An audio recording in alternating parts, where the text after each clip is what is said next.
आज के समय में हम सभी के लिए इंटरनेट बहुत ज़रूरी हो चुका है। इंटरनेट आज पूरी ग्लोबल इकोनॉमी का आधार बन चुका है। लेकिन इस इंटरनेट की सबसे अनोखी बात यह है कि ये आप तक हज़ारों लाखों किलोमीटर तक का सफ़र तय करके पहुंचता है। आपने ऑप्टिकल फाइबर केबल का नाम तो सुना ही होगा। ये वही केबल है जिसकी मदद से आप सभी लोग हाई स्पीड इंटरनेट का आनंद ले रहे हैं। लेकिन अगर ये ऑप्टिकल फाइबर केबल ना होता तो शायद 4G और 5G इंटरनेट स्पीड के सपने सिर्फ सपने ही रह गए होते। लेकिन जब एक देश से दूसरे देश तक इस केबल को पहुंचाने की बात की जाए तो काम कुछ ज़्यादा ही मुश्किल हो जाता है। इसका एक ही जरिया है और वो है समुद्र। समुद्र के अंदर पड़ी केबल के जरिए ही पूरी दुनिया में इंटरनेट चलता है। उन्हीं के जरिए कम्युनिकेशन होता है। इंटरनेट कनेक्शन के लिए हम अपने चारों ओर जो केबल और तमाम तरह के बॉक्स का जाल देखते हैं वो पूरी दुनिया को कनेक्ट करने का महज एक छोटा सा हिस्सा है।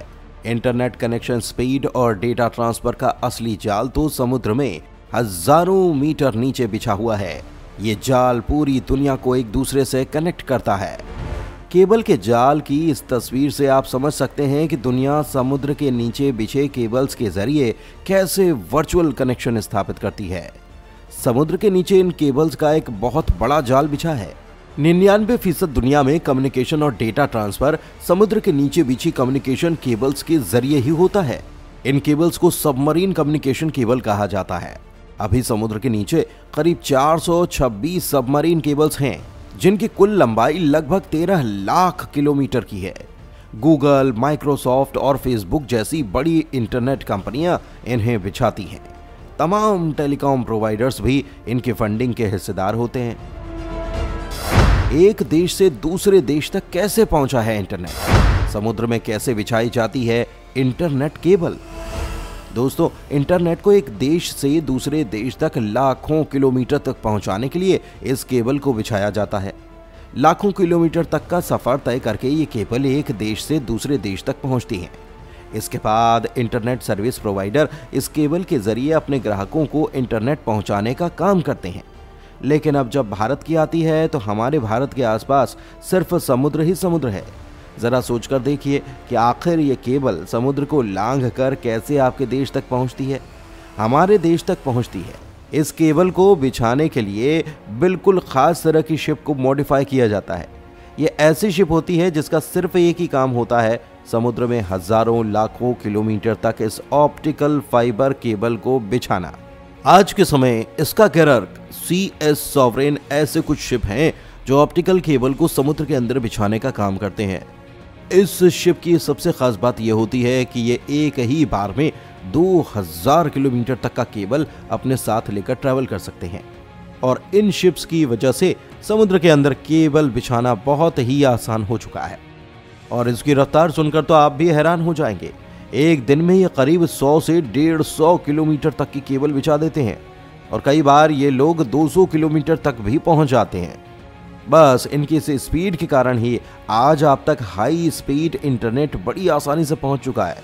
लेकिन क्या आपने कभी सोचा कि समुद्र की इतनी ज्यादा गहराई में ये ज्यादा समय तक सुरक्षित कैसे रहती होंगी?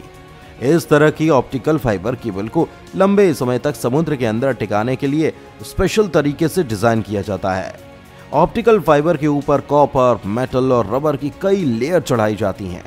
उसके बाद ही इन्हें समुद्र के नीचे बिछाने का काम किया जाता है। यही वजह है कि इसे सबमरीन केबल कहा जाने लगा है। लेकिन इस केबल को बिछाने और बनाने में काफी खर्च आता है। एक प्रोजेक्ट में करीब 100 मिलियन से 500 मिलियन US$ तक का खर्च होता है। केबल को समुद्र के अंदर कैसे बिछाया जाता है? समुद्र तट से थोड़ी दूर पर एक शिप को खड़ा किया जाता है और ये वही शिप है जो केबल बिछाने का काम करता है। शिप में केबल को लोड करने के लिए समुद्र तट से शिप तक केबल पहुंचाई जाती है। ये काम पूरी तरह से मैन्युअली किया जाता है क्योंकि इतना बड़ा जहाज समुद्र तट के करीब नहीं आ सकता, नहीं तो ये पूरी तरह से फंस सकता है। इस केबल को शिप में लोड कराने के लिए केबल के एक सिरे को शिप में लगे रोलिंग मशीन में बांधा जाता है और दूसरा सिरा समुद्र तट पर होता है जो केबल को रिलीज करने का काम करता है। कुछ ही समय में शिप में लगी रोलिंग मशीन 2000 किलोमीटर तक की लंबी केबल को रोल करके लोड कर लेती है और अब ये शिप समुद्र के अंदर केबल बिछाने के लिए तैयार है। लेकिन अभी और बहुत काम बाकी है। केबल को बिछाने से पहले यह तय किया जाता है कि इस केबल को कौन से रूट पर बिछाया जाएगा। अगर कोई ऐसा रूट सामने आता है जहां पर वहां की लोकल अथॉरिटी से परमिशन लेनी पड़ेगी तो परमिशन ली जाती है। इस पूरे प्रोसेस को जियोलॉजिस्ट, ओसानोग्राफर की पूरी टीम मिलकर तैयार करती है। इसके बाद पूरे रूट का सर्वे किया जाता है और देखा जाता है कि कहां-कहां पर दिक्कत आ सकती है। समुद्र के अंदर कई बार पहाड़ होते हैं, इसीलिए उन पहाड़ों से हटाकर केबल को बिछाने का काम किया जाता है। अब इन केबल्स को समुद्र के अंदर बिछाने का काम होता है, लेकिन इसे बिछाने से पहले इस बात का भी ध्यान दिया जाता है कि ये कोई प्रोटेक्टेड एरिया तो नहीं, क्योंकि अगर कोई शिप प्रोटेक्टेड एरिया में बिना परमिशन के केबल बिछाने का काम कर देता है तो इसके लिए इन्हें $1,00,000 का फाइन भी देना पड़ सकता है। फिर रूट के अनुसार शिप को ले जाया जाता है। शिप को इस तरह से डिजाइन किया जाता है कि इसके एक तरफ की मशीन से समुद्र में गड्ढा खोदने तथा दूसरे तरफ की मशीन से केबल समुद्र में बिछाई जा सके। इस शिप के द्वारा समुद्र के अंदर गड्ढा किया जाता है और फिर उनमें ये केबल बिछाई जाती है, जिससे केबल सुरक्षित रह पाए। अगर इसे ऐसे ही सतह पर बिछा दिया तो कोई भी बड़ी सी व्हेल या फिर शार्क जैसी मछली बहुत आसानी से इसे काट सकती है, जिसके बाद इसकी रिपेयरिंग करना इतना आसान नहीं होता। कई बार इन केबल्स को बिछाने के लिए गोताखोरों की जरूरत पड़ जाती है ताकि रूट सही तरीके से फॉलो किया जा सके।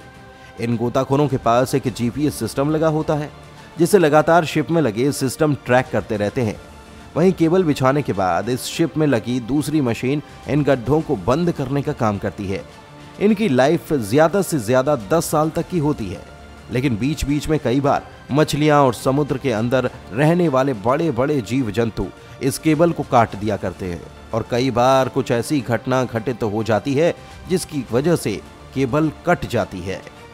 धन्यवाद।